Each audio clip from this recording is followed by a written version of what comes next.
자, 전체적인 내용은 먼저 간단하게 뇌에 대해서 이야기를 하고, 그리고 뇌질환 치료에 대해서 이야기를 할 겁니다. 그리고 뇌질환 치료의 하나의 방법이 뇌 자극 기술에 대해서, 뇌 자극 기술이 뭘까? 그리고 뇌 자극 기술이라는 것은 어떤 종류가 있을까에 대해서 이야기를 좀 나누고, 그러면 뇌 자극 기술의 장점은 뭐고 한계가 뭔지, 앞으로 미래의 뇌 자극 기술은 어떻게 나아가야 되는지, 그리고 우리 같은 생명과학도가 저 같은 실험실에서 어떤 일을 통해 가지고 이러한 뇌 자극 기술에 대한 연구를 하고 있는지에 대해서 설명을 드리면서 마무리를 하도록 하겠습니다. 먼저 뇌질환 극복 이야기를 하려면 뇌에 대해서 간단하게 좀 말씀을 드리도록 하겠습니다. 먼저 여러분들 혹시 이 만화 영화 보신 분들 있으실 겁니다. 이거는 이제 픽사에서 만든 애니메이션이고요. 영화 인사이드 아웃입니다. 2015년에 1편이 나왔는데 그거를 안 보는 학생들도 많을 거고요. 그런데 작년에 2편이 나왔습니다. 이 영화 같은 경우에는 이 주인공 라일리의 머릿속에는 이 컨트롤 하는 본부가 있습니다. 감정을 컨트롤하는 본부가 있고요. 이 본부에는 5개의 캐릭터가 있습니다. 보면은 여기에 이 까칠이, 그리고 소심이, 기쁨이, 슬픔이, 버럭이, 이러한 감정 컨트롤 캐릭터들이 있어서 얘네들이 이 제어판을 통해서 라일리의 감정 또는 행동을 컨트롤하고 있습니다. 이와 같이 우리의 행동이라든지 감정이라든지 이런 것들을 컨트롤하는 타워의 역할을 하는 것이 바로 뇌입니다. 뇌는 비율적으로 보면은 사실은 한 2% 정도밖에 차지하지 않습니다. 하지만 우리가 사용하는 에너지의 20%를 뇌가 사용을 하고 있습니다. 에너지를 많이 사용한다는 것은 그만큼 많은 일을 한다는 것입니다. 뇌는 이렇게 운동이라든지 감각이라든지 그리고 기억, 위에서 봤던 그런 감정, 판단, 학습과 같은 아주 고차원적인 그런 역할을 할 뿐만 아니라 여기 심박수, 호흡과 같은 우리가 생존에 아주 필수적인 그러한 환경을 제공을 해주는 조절을 하는 그런 역할을 하는 것이 바로 뇌입니다. 자, 그러면은 이 뇌가 만약에 컨트롤 타워가 고장이 난다면 뇌 손상으로 인해서 기능이 손상이 되어서 이것이 뇌질환으로 발전을 하게 됩니다. 자, 뇌는 이 각각의 기능에 따라서 기능을 담당하는 영역들이 있습니다. 물론 이 영역들이 자기만 역할을 하는 것이 아니라 서로 연계가 되어 가지고 역할을 하고 있습니다. 자, 그 중에서 먼저 운동 부분에 손상이 가게 되면은 운동을 못하니까 마비가 일어나고 떨림 현상이 나타날 수 있습니다. 자, 그리고 감각 부분에 손상이 가게 되면 무감각해지고, 여기에 특수 감각 부분에 손상을 가게 되면 시야결손도 나타나고 미각 상실, 청각 상실과 같은 현상이 나타날 수 있습니다. 자, 그리고 기억에 관련된 부분에서 손상을 갖게 되면은 인지장애, 그래서 기억력이 감퇴되고 집중력이 저하되는 그러한 현상을 가질 수 있고요. 그리고 이 앞부분하고 안쪽에 깊숙한 데 보면 행동하고 정서를 관여하는 그런 부분도 있습니다. 이런 부분에 손상을 가게 되면 우울감이 가고 불안하고 성격 변화 같은 게 일어날 수 있습니다. 자, 그러면 치료 방법을 이야기하기에 앞서서 좀 커다란 뇌질환은 굉장히 많습니다. 그 중에서 커다란 질환 한 3가지만 보고 넘어가도록 하겠습니다.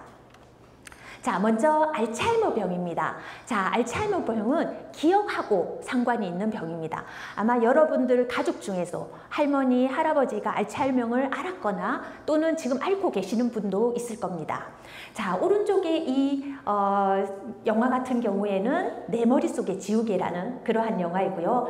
주인공을 맡은 손예진 여배우가 젊었을 때 알츠하이머 병을 앓고 있는 그러한 여주인공으로 분했습니다.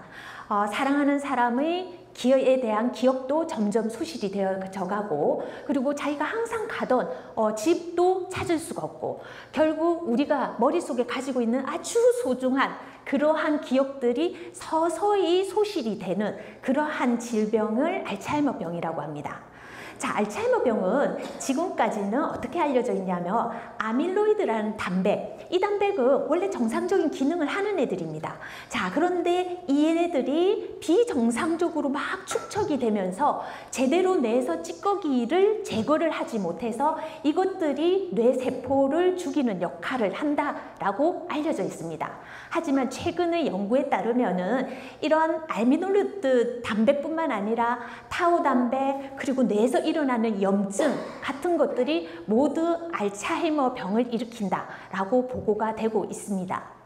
자, 아래 그림에 보면 이거는 이 사진들은 알츠하이머 환자하고 이제 정상의 환자의 MRI 사진을 보여주고 있습니다. 우리 MRI 같은 거는 전문가들 보는 거기 때문에, 그런데 간단하게 한번 보면요. 자, 정상인 노인입니다. 바깥쪽에 이렇게 그 두개골이 있습니다. 그리고 안에 하얗게 되어 있는 부분이 바로 뇌실질이라고 생각하시면 됩니다.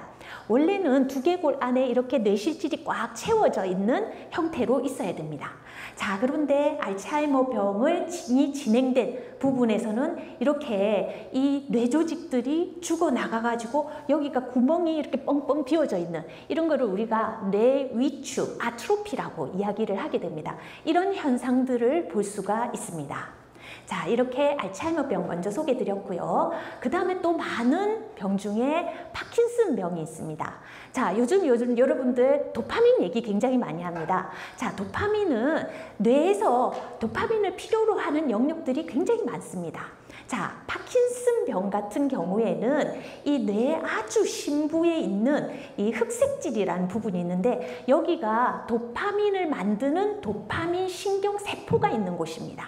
그런데 이 도파민 신경세포가 원인을 알 수 없는 이유로 점점 소실이 되는 질환입니다. 그러면은 그만큼 뇌에서 필요한 도파민을 만들지를 못하는 그런 질환이라고 생각을 하시면 됩니다. 자, 파킨슨 병의 주요 증상 중에 하나는 우리가 의지대로 되지 않고 막 손발을 막 떨게 됩니다. 자, 손을 떨게 되면 여러분들 매일 보내는 텍스트 메시지 이것도 못 보냅니다. 그리고 아침 저녁으로 수저, 그리고 젓가락으로 밥을 먹는 거 이것도 제대로 할 수가 없습니다. 즉, 내 마음대로 내 몸을 움직이지 못하는 그런 질환이 바로 파킨슨 병입니다. 자, 파킨슨 병으로 고생한 이 좀 유명한 스타들 보면 여러분들 이렇게 보면 이 너무 올드한 사진이라고 생각을 하실 수 있는데 굉장히 유명한 복싱 선수입니다. 무하마드 알리라고 해가지고 이 선수 같은 경우에 이 나비처럼 날아서 벌처럼 이렇게 주먹을 쏴라는 유명한 말을 남길 정도로 유명하고, 이렇게 운동을 많이 한 선수도 그 파킨슨 병에 걸려서 죽기 전에 굉장히 고생을 했습니다. 자, 그리고 아래쪽에 있는 이 배우는 이 영화도 굉장히 오래됐는데 백 투 더 퓨처라는 영화가 있습니다. 거기에 주인공으로 나오는 마이클 제이 폭스라는 배우입니다. 이 배우는 젊었을 때 파킨슨 병을 앓게 되었습니다. 그래서 자기같이 파킨슨 병을 앓고 고생하는 사람들을 위해서 이 치료법을 좀 개발해 달라는 의미로 재단을 만들어서, 저희 경암재단과 같이 이렇게 재단을 만들어서 박스 파운데이션이라는 것을 만들어서 이러한 파킨슨 병 연구에 이렇게 지원을 하고 있습니다. 자, 다음은 뇌졸중에 대해서 조금 보도록 하겠습니다. 앞서 우리 뇌는 한 20% 정도의 에너지를, 우리가 사용하는 에너지 20% 정도를 사용을 한다고 했습니다. 이런 에너지는 그러면 어떻게 공급이 될까요? 보통 혈액을 통해서 이 산소 그리고 영양분을 공급을 받아서 뇌에 필요한 에너지를 내고 있습니다. 자, 그런데 뇌졸중은 이 혈액이 원만하게 공급이 안 돼서 뇌에 혈액 공급이 안 되는 그런 질환입니다. 자, 혈액 공급이 안 된다는 것은 가는 길이 막혀서 못 갈 수도 있고요. 그리고 가다가 사고가 나서 터져서 못 갈 수도 있습니다. 자, 이런 거를 나눠서 허혈성 뇌졸중, 출혈성 뇌졸중 이렇게 나누기도 합니다. 자, 뇌졸중은 굉장히 응급한 그런 질환입니다. 왜냐하면 뇌는 한 5분 정도만 산소 공급이 안 돼도 뇌 세포들이 다 죽어나갑니다. 자, 그렇기 때문에 이 뇌졸중은 아주 초기에 발견이 되어 가지고 치료가 되지 않으면은 굉장히 그 많은 후유증을 남기는 그러한 질환이 되어집니다. 자, 오른쪽에 있는 유명 배우, 여러분들은 요즘 잘생긴 사람 하면 제일 대표적인 차은우 이렇게 얘기를 하겠죠. 옛날에서는 이 프랑스 배우 알랭드롱입니다. 알랭드롱 하면은 제일 잘생긴 배우 이렇게 하고 있습니다. 그런데 이 알랭드롱도 2019년에 뇌졸중을 앓게 돼서 후유증으로 고생을 하다가 작년에 죽게 되었습니다. 자, 이렇게 세 가지 정도의 뇌질환을 한번 살펴봤는데, 자, 앞서 설명드렸던 이런 뇌질환들은 주로 고령층일수록 더 많이 나타나게 됩니다.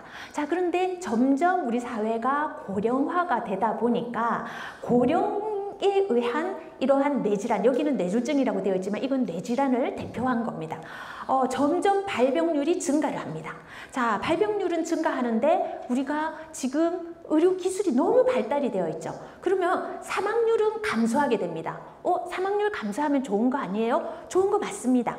하지만은 아주 초기에 치료가 잘 되어서 여기에 완벽하게 정상으로 회복이 된다면 아주 좋은 현상이지만 제대로 이것이 치료가 되지 않는다면 이 정도 사이가 바로 장애가 발생하게 되는 겁니다. 자, 장애가 발생하면 이거는 평생 가는 그런 장애가 됩니다. 장애를 가진 사람은 환자로서도 굉장히 삶의 질이 저하가 되고요. 그리고 이 환자뿐만 아니라 이 보호를 해주는 보호자, 가족들의 삶의 질도 굉장히 저하가 됩니다. 그리고 이 모든 것이 사회 경제적인 부담으로 다가오고 있습니다.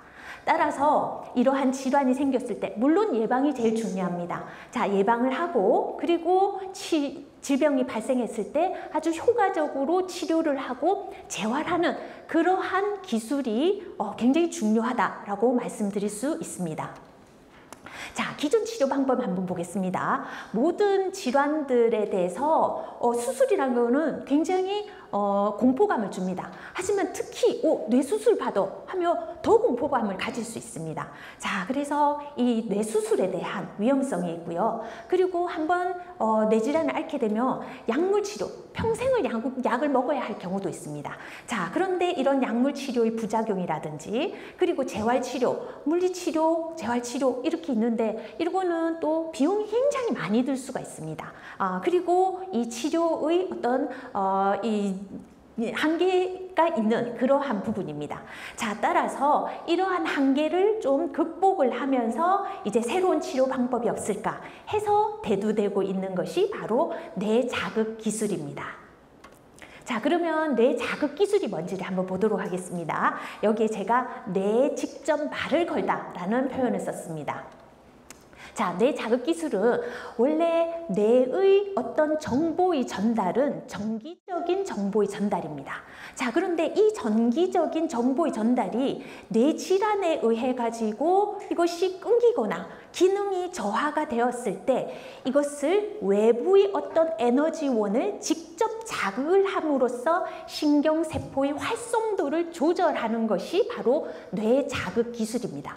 그래서 뇌자극 기술을 우리가 brain stimulation이라고도 하고요. 그리고 이거는 신경세포를 조절한다고 해서 neuromodulation이라는 표현을 쓰기도 합니다. 같은 의미로 사용을 합니다. 자, 그러면은 우리 다시 정리를 해보겠습니다. 뇌자극 기술이라는 것은 뭐냐 하면 다양한 에너지원이라면 미세 전류가 될 수도 있고요. 자기장, 빛, 초음파 등의 다양한 에너지원을 뇌에 정밀히 자극해서 신경세포의 활성도를 조절함으로써 질병, 사고로 손상 저하된 뇌신경 기능을 개선, 회복하는 기술이다. 이렇게 이해를 하시면 되겠습니다. 자, 일반적으로 요즘 많이 사용하고 있습니다. 여러분들 직접 구글링을 해보면 아래와 같은 그러한 사진들을 볼 수가 있습니다. 자, 먼저 여기에 있는 것 중에 TDCS, 뒤에 다시 설명을 드리겠습니다. 간단하게 말씀을 드리면요. 요거는 에너지원으로 미세 전류를 사용하는 겁니다. 자, 모자 같은 것에 이제 미세 전류를 할 수 있는 전구본들을 딱 해가지고 모자를 딱 써가지고 전기 자극을 받는 겁니다. 자, 이 정도의 전기 자극은 사실은 고통을 느낄 정도의 전기 자극이 아니라 신경세포를 활성화시킬 정도의 전기 자극이라고 생각을 하시면 됩니다. 자, 오른쪽에 있는 것은 이거는 자극원으로 초음파를 사용하는 울트라사운드 스티뮬레이션입니다. 자, 아래쪽에 있는 거는 TMS라고 해서 매그네틱, 즉 자기장을 에너지원으로 사용을 하고 있습니다. 자, 그리고 아래쪽의 오른쪽에 있는 것은 DBS라고 해서 Deep Brain Stimulation, 즉 뇌의 아주 깊숙한 곳에 자극을 받아야 하는 곳에 자극원을 심어서 이제 자극을 하는 그러한 방법입니다. 자, 요거 설명을 하기에 앞서서 용어 하나만 보도록 하겠습니다. 자, 방금 봤던 이 세 가지 경우 같은 경우에는 여기에 두개골 있는 데서 그냥 그대로 모자를 쓰거나 아니면 기계 밑에서 요렇게 자극을 받으면 되는 겁니다. 이러한 거를 우리가 뭐라고 얘기하냐면 비침습적이다, 요렇게 얘기를 합니다. 자, 반면에 아래에 있는 이 Deep Brain Stimulation 같은 경우에는 그 두개골의 구멍을 뚫어서 수술을 해서 뇌에 아주 깊숙한 곳에 전극을 심어서 하는 겁니다. 이런 방법을 침습적인 방법이라고 이야기를 합니다. 자, 방금 설명드린 이런 비침습적인 방법은 어떻느냐면 굉장히 편리합니다. 어딜 가나 그냥 가볍게 할 수 있는 그런 치료 방법입니다. 반면에 이게 아주 깊숙하게 침투를 해야 된다든지 어떤 특정 위치에 대한 공간 분해력은 조금 떨어진다, 이렇게 보시면 됩니다. 자, 반면에 DBS 같은 경우에는 침투 깊이, 내가 원하는 부위에 전극을 심기 때문에 그 부위만 딱 자극이 되는 겁니다. 침투 깊이, 공간 분해능은 높으나 이거는 수술적인 방법을 사용해야 되기 때문에 편리성은 떨어진다, 이렇게 생각을 하시면 되겠습니다. 그럼 방금 보여드렸던 거를 조금만 더 자세하게 보도록 하겠습니다.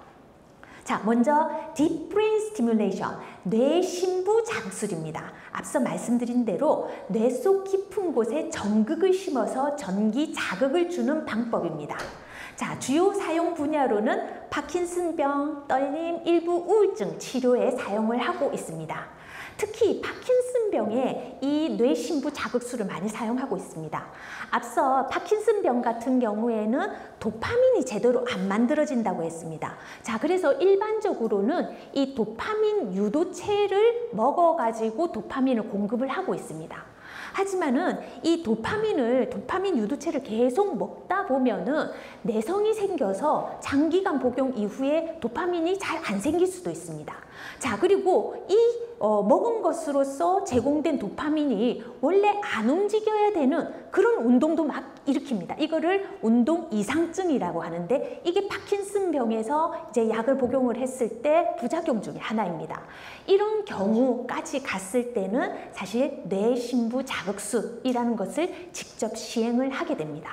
자, 이 앞서 얘기했던 뇌흡질이라는 흡색질이라는 부분이 굉장히 안쪽에 이렇게 있기 때문에 이 전극을 심어서 이렇게 치료를 하게 되고요. 아주 큰 단점이죠. 이렇게 외과적인 수술을 해가지고 이렇게 심어가지고 계속 있어야 되는 그러한 단점이 있습니다. 자, 다음은 이 경두계 자기 자극술, 앞서 TMS라고 제가 얘기를 했습니다. 자, 요거는 머리 바깥에서 강한 자기장을 이용해서 뇌를 자극하는 방법입니다. 우울증이라든지 강박증 치료에 많이 사용이 되고 효과가 있는 것으로 알려져 있습니다.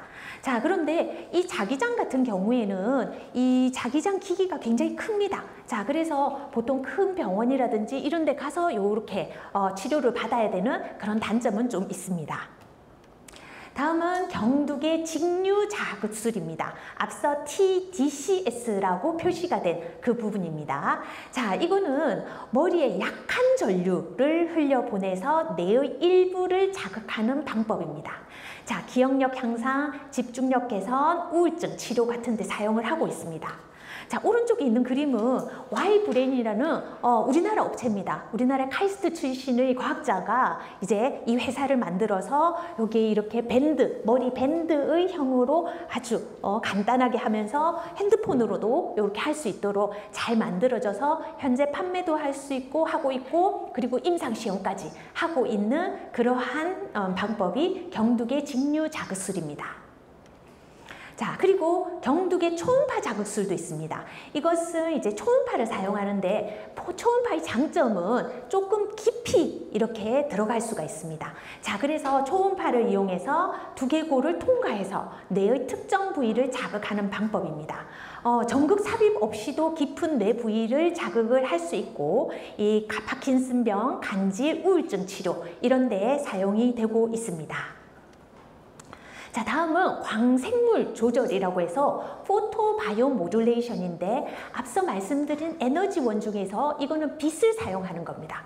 자, 오른쪽에 있는 요거는 실제 아마존에서 판매를 하고 있습니다. 헬멧 같이 생겼습니다. 헬멧을 쓰면 됩니다. 여기서 빛이 나옵니다. 자, 우리 이런 헬멧 어디서 많이 봤냐 하면 혹시 홈쇼핑 같은 데 보면 이 머리 나는 요런 거 해갖고 헬멧에서 빛 나오는 거 요런 것도 있을 수 있고요. 그리고 피부 재생해서 앞쪽으로 헬멧 같이 요렇게 하는 빛이 나오는 그런 기계도 있습니다. 자, 그런 것은 이 빛의 파장이 이 피부의 재생에 좋은 그러한 파장의 빛을 쪼여주고 그리고 발모에 좋은 파장의 빛을 쪼여주는 겁니다. 이거는 뇌질환에 좋은 그러한 이 조금 더 깊이 갈 수 있는 장파장의 빛으로 되어가지고 헬멧처럼 해서 지금 아마존에 팔고 있는 그러한 뇌조절 기구입니다. 자, 그리고 이러한 빛을 사용하는 방법은 사실은 빛이 이렇게 한꺼번에 들어가기 때문에 굉장히 무작위적으로 신경세포를 활성화시킬 수 있습니다. 하지만은 내가 어떤 특정 신경세포만을 자극하고 싶다. 이렇게 했을 때 할 수 있는 방법이 옵토제네틱 스티뮬레이션이라는 방법이 있습니다. 자, 여기에서 옵트라고 하면은 빛을 의미하고 제네틱스라면 유전학을 의미하는 겁니다. 즉, 빛에 반응하는 단백질을 유전적으로 해서 내 신경세포에 삽입을 하고 특정 파장의 빛을 쪼여서 특정 신경세포만 선택적으로 자극할 수 있는 그런 방법입니다. 자, 그런데 이거는 아직까지 이 유전적인 방법을 사용을 해야 되기 때문에 사람보다는 어떤 뇌기능 연구에 소동물 같은 데 더 많이 사용을 하고 있습니다. 자, 그런데 최근에 그러니까 시력을 장애를 가진 환자를 대상으로 해서 이런 옵토제네틱한 스티뮬레이션 방법을 사용해서 기능이 개선됐다는 보고가 있었습니다. 따라서 이거는 뇌질환 치료법 개발에 아주 큰 가능성을 가지고 있는데 이 방법은 너무나도 최근에 많은 관심을 가지고 있습니다. 그래서 이 방법만 아마 3번째 연자이신 허원도 교수님께서 이 방법만으로 해가지고도 굉장히 많은 설명을 해주실 수 있을 것 같습니다. 그래서 이 방법은 그렇게도 응용이 가능하다. 이렇게만 생각을 하시면 될 것 같습니다. 자, 그럼 뇌자극 기술이 어떤 장점이 있느냐? 이거는 이제 특정 부위만 자극을 하기 때문에 약물에 비해서 부작용이 좀 적고요. 기존 약물 치료 대비 빠른 치료 효과를 가질 수 있습니다. 그리고 환자 맞춤형 치료도 가능하게 이제 발전을 하고 있습니다. 자, 그러면 뇌자극 기술이 지금 현재는 어디까지 왔고 앞으로 어디로 가야 되는지에 대해서 좀 보도록 하겠습니다. 자, 앞서 봤겠지만은 우리 침습적인 방법이 있었고 비침습적인 방법이 있었습니다. 자, 그런데 효능은 사실 침습적인 방법이 훨씬 좋습니다. 정확하게 그 부위에 전극을 심어서 자극을 하기 때문입니다. 자, 하지만 우리가 이 침습적인 방법에 대해서는 여기에 수술을 해야 되고 출혈, 사고 같은 수술에 대한 공포가 있습니다. 그리고 혹시 수술을 하다가 뇌의 다른 영역에 영향을 줄 위험이 존재할 수도 있습니다. 자, 따라서 이것이 앞으로 방향으로 이렇게 가야 될 거는 외과 수술이 없는 되도록이면 비침습적인 치료를 하면서 그러면서도 뇌 심부까지 정확하게 안전하게 될 수 있는 그런 비침습적인 방법을 개발을 해야 되는 방향으로 가야 됩니다. 자, 그리고 지금까지는 어떻느냐면 이 자극, 뇌졸중 재활에는 어떤 빛의 파장을 계속 쪼여줘야 돼, 어떤 전기 자극을 줘야 돼, 이런 프로토콜대로 되어 있습니다. 자, 그런데 이거는 사람마다 그 반응하는 것이 다 다를 수가 있어요. 자, 그러니까는 개인별, 질환별로 이게 특정 맞춤이 안 되어 있습니다. 자, 맞춤을 하려면 어떻게 돼야 됩니까? 자극을 하면서 동시에 그것을 이제 신호를 측정해서 자극이 잘 되었는지 이걸 동시에 할 수 있는 시스템이 만들어지는 것이 좋습니다. 자, 그래서 뇌 반응 측정 기술이 요구가 되어지고 그거를 사용한다면 개인별로 자극을 해서 신호 측정해서 안 됐네, 또 자극, 또는 충분히 되었네, 이런 식으로 개인 맞춤형의 정밀 치료가 가능한 겁니다. 자, 그리고 앞서 우리 TMS, 자기장 이런 거는 효과는 굉장히 좋은데 굉장히 크기가 큽니다. 자, 그러니까 점점 이거를 소형화하고 장비 휴대성이 높은 신경 조절 장치로 개발이 되어져야 합니다. 자, 그리고 이 뇌 자극 기술은 사실 임상에서 먼저 효능을 보고 이거를 진행을 하고 있는 겁니다. 자, 그러니까 이 뇌 자극 기술이 이론적인 거하고 실제 뇌에서 어떤 기전인가는 아직 계속 밝혀져야 되는 부분입니다. 자, 그러니까 자극 기전이 제대로 되지 않으면 이 뇌 자극 기술의 추가적인 발전과 잠재적인 가능성을 제한할 수 있습니다. 자, 그러니까 이러한 연구도 함께 진행이 되어야 된다. 요렇게 지금 앞으로의 진행 방향으로 가야 된다는 겁니다. 자, 그러면 이제 미래의 뇌 자극 기술은 어떨까? 우리의 과제 부분을 한번 보도록 하겠습니다. 자, 앞서 말씀드렸습니다. 개인 맞춤형의 신경 자극이 돼야 됩니다. 자, 여기에는 지금 이 파킨슨 환자입니다. 이 개인의 어떤 신경 신호를 분석을 해서 여기에 맞는, 이 사람한테 맞는 최적의 그러한 자극 패턴을 만들어서 치료를 해야 된다는 겁니다. 자, 그래서 신경 신호를 측정을 하고 이것이 만약에 신경이 활성화되면 활성이 되었으니까 좀 약한 자극을 주고, 오히려 억제가 되었으면 좀 더 강한 자극을 주게끔 신호가 되어지고, 이것을 받아서 이제 뇌 신경을 적절하게 이렇게 활성화시켜서 행동 장애를 개선을 할 수가 있습니다. 이렇게 개인 맞춤형의 신경 자극 방법으로 가야 된다. 이렇게 보시면 되겠고요. 자, 그리고 소형화 휴대용 자극기 해서 이렇게 언제든지 할 수 있도록, 앞서 우리 Y브레인 우리나라 제품이라고 했죠. 거기도 보면은 아주 손쉽게 어디서든 할 수 있도록 핸드폰 같은 거 이렇게 해가지고 연계를 해서 할 수가 있습니다. 이런 거를 우리 요즘 최근에는 이제 웨어러블 전자약 개발이라는 용어로 사용을 하고 있습니다. 이런 식으로 뇌 자극 시스템도 가야 된다. 이렇게 보시면 되고요. 그리고 이러한 치료 방법 신호 측정들이 점점 더 확대가 되면 바로 뇌 컴퓨터 인터페이스로 갈 수 있습니다. 자, 이거는 뭐냐 하면은 사람의 생각을 전기 신호로 교환을 해서 이것을 기계, 즉 컴퓨터로 전달하는 그런 기술입니다. 그래서 요거를 뇌, 브레인 컴퓨터 인터페이스에서 BCI 기술이라고 이야기를 하게 됩니다. 자, BCI 기술은 최근에 그 원숭이라든지 돼지라든지 큰 동물을 상대로 해서 했을 때 아주 좋은 효과가 있다는 보고가 있습니다. 그리고 일부에서는 임상적인 그런 허가를 받아서 임상 연구, 그리고 아주 시비어한 그러한 질환을 가진 사람들한테도 적용을 하고 있습니다. 자, 대표적인 회사로서 뉴럴링크, 이거 일론 머스크가 만든 그런 회사고요. 머리에 칩을 이식한 원숭이가 생각만으로 게임을 해서 게임을 할 수 있다. 그래서 미국 FDA에서 사람 대상의 임상을 허가를 받아서 진행을 하고 있습니다.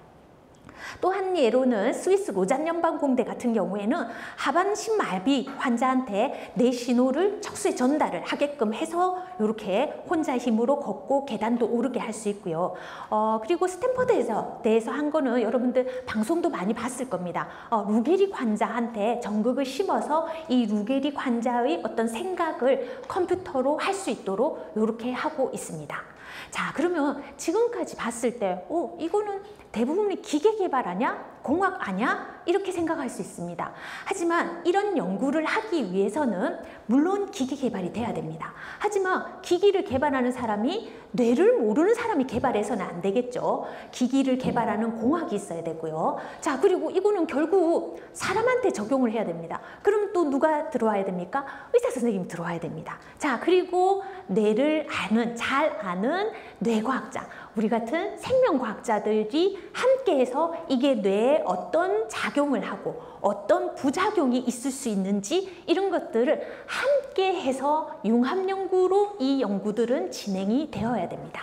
자, 그래서 저 같은 뇌 신경과학자 그리고 생물학자들이 어떤 식으로 요구를 진행을 하고 있는지 저희 실험실에서 하는 거를 조금 소개를 드리도록 하겠습니다. 저희 실험실은 뇌자극 시스템 연구실입니다. 자, 먼저 저희는 사람한테 할 수가 없습니다. 그래서 동물에 이거를 적용을 해서 여기에 대한 기전이라든지 부작용 이런 것들을 연구를 할 수 있습니다.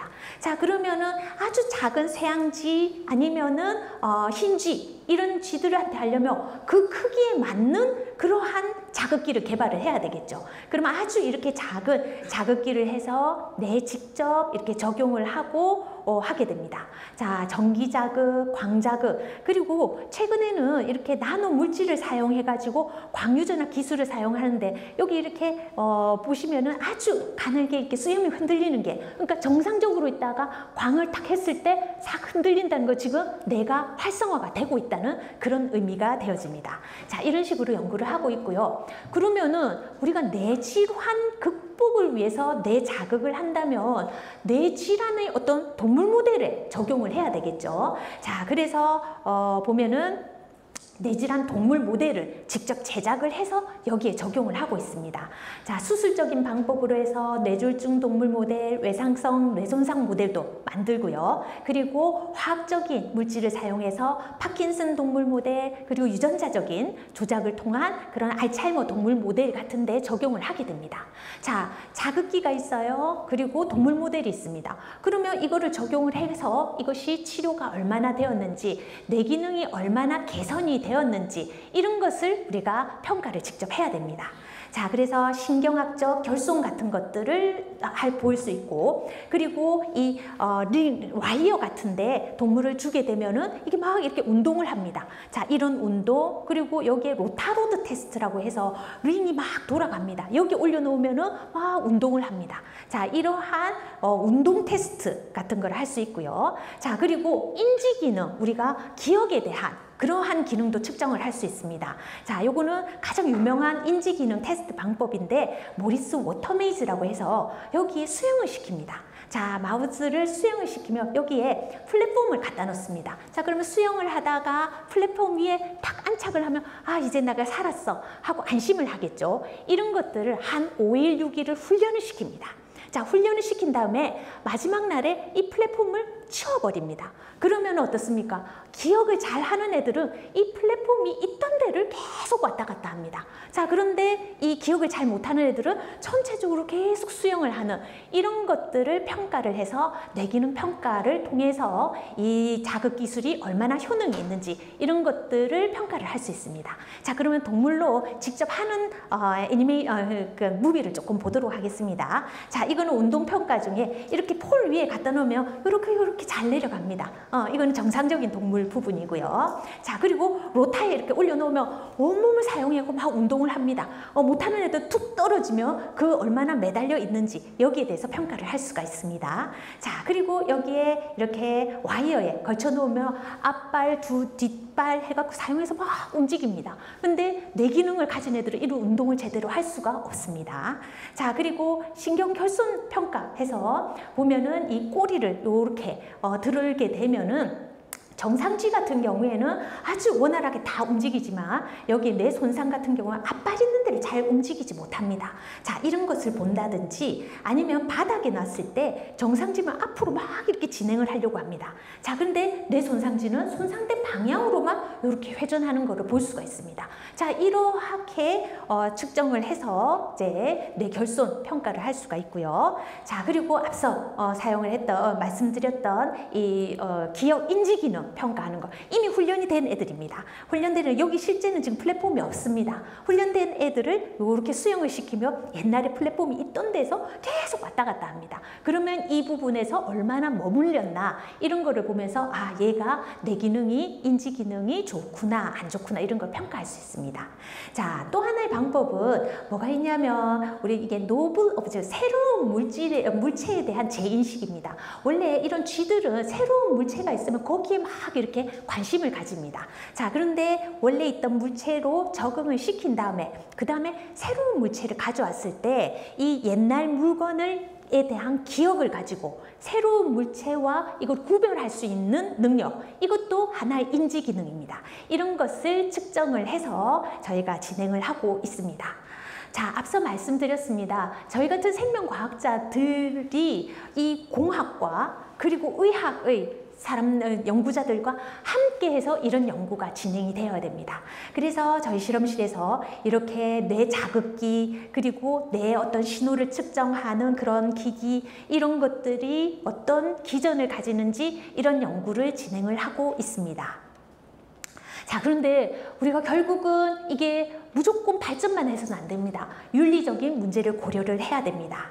자, 먼저 현재의 윤리적 문제로는 안전성, 장기적인 영향, 즉 신경 자극이 뇌 건강에 미치는 장기적인 영향을 충분히 이해를 했는지, 자, 그리고 환자와 사용자가 충분한 정보를 바탕으로 동의를 했는지, 그리고 이런 기기들은 아직 비쌉니다.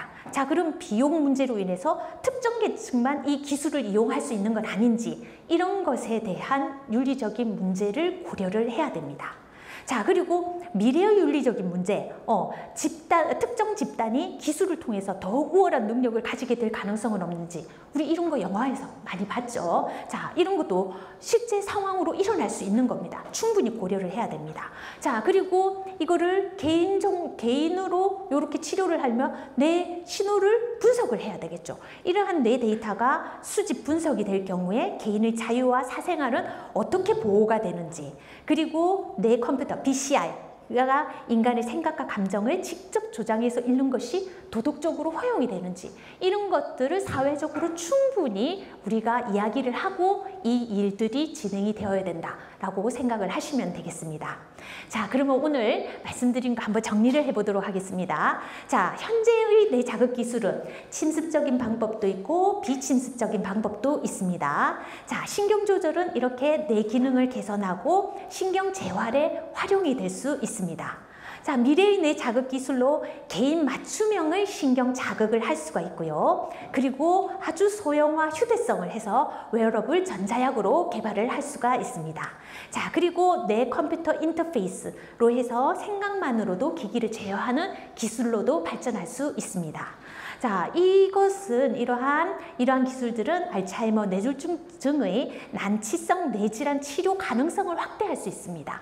하지만은 물론 그 전에 안전성도 확보가 되어야 되고요. 윤리적인 문제 해결, 공정한 접근성 보장 등이 되어야 됩니다. 자, 이렇게 지금 아직 갈 길이 먼 그러한 기술입니다. 저 같은 생명과학자, 그리고 여러분과 같은 앞으로 과학을 하고 싶어하는 그런 사람들에 의해서 이 일들을 이루어질 수 있습니다. 이런 일들이 이루어진다면은 현재 뇌질환을 앓고 있는 많은 환자들에게 희망을 줄 수 있는 그러한 기술이라고 생각을 합니다. 자, 이런 연구를 위해서 저희 연구실에 많은 연구원과 이렇게 과학자들이 노력을 하고 있습니다. 자, 여러분도 여기에 함께 미래를 같이 하면 참 좋을 것 같습니다. 고맙습니다.